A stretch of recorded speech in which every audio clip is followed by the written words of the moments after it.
Washington, this is VOA News.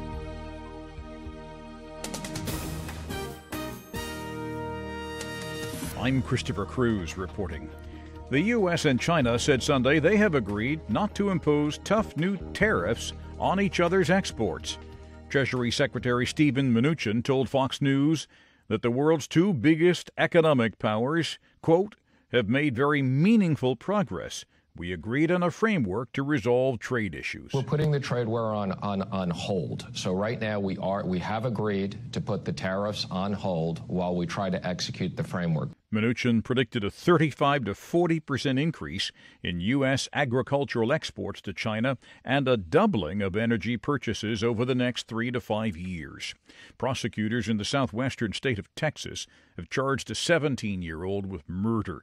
They say he shot and killed 8 students and 2 teachers on Friday in the town of Santa Fe. On ABC News on Sunday, the Lieutenant Governor of Texas, Dan Patrick, says school shootings continue to happen because life has been devalued in America. Whether it's through abortion, whether it's the breakup of families, through violent movies, and particularly violent video games, which now outsell movies and music. Psychologists and psychiatrists will tell you that students are desensitized to violence. Investigators have found one of the black box recorders that could help them figure out why an airliner crashed shortly after takeoff from the airport in Havana, Cuba on Friday. 107 people were killed. 3 badly injured survivors are being treated in a hospital. A witness said shortly after takeoff, the 39-year-old Boeing 737 swerved to the right before crashing in flames. This is VOA News.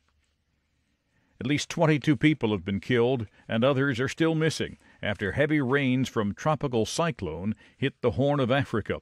At least 15 were killed in the Adal region in the self-declared Republic of Somaliland, and in Mogadishu at least 6 people have died.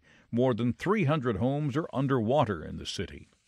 Several policemen have been killed, soldiers wounded, and mayors kidnapped in Cameroon by suspected armed separatists who had warned against celebrating the Central African state's National Day in English-speaking regions. As correspondent Moki Edwin Kinzika reports from Yaoundé, President Paul Biya led National Day celebrations along with a contingent of Nigerian soldiers that have been helping fight the Boko Haram insurgency in Cameroon. Tensions in Cameroon began in November 2016 when English-speaking teachers and lawyers protested, saying they were frustrated with the dominance of the French language and the marginalization of the Anglophone population. The crisis intensified early this year when separatist leader Ayuk Tabe was arrested with 48 others in Nigeria and extradited to Cameroon. International rights groups have condemned the harsh government's crackdown on the English-speaking regions and indiscriminate arrest of suspects. Moki Edwin Kinzika for VOA News, Yaoundé. A stream of lava from Hawaii's Kilauea volcano threatens to block a key highway that serves as an escape route for coastal residents. 2 of 22 fissures have now merged. Magma has destroyed 4 more homes, and the lava was expected to hit Highway 137 if it keeps up its rate and direction of flow. Authorities are trying to open up the road that was blocked by lava in 2014 to serve as an alternate escape route, and the Hawaii National Guard has warned of more mandatory evacuations if more roads are blocked. And President Trump says he will order an investigation Monday about a secret source of the country's top law enforcement agency that he claims infiltrated his 2016 election campaign.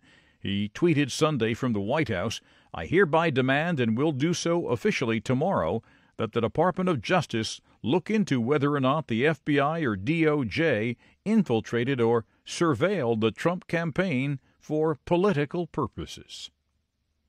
You can find more on these and other late-breaking and developing stories from around the world around the clock at voanews.com and on the VOA News mobile app. I'm Christopher Cruz. VOA News. That's the latest world news from VOA.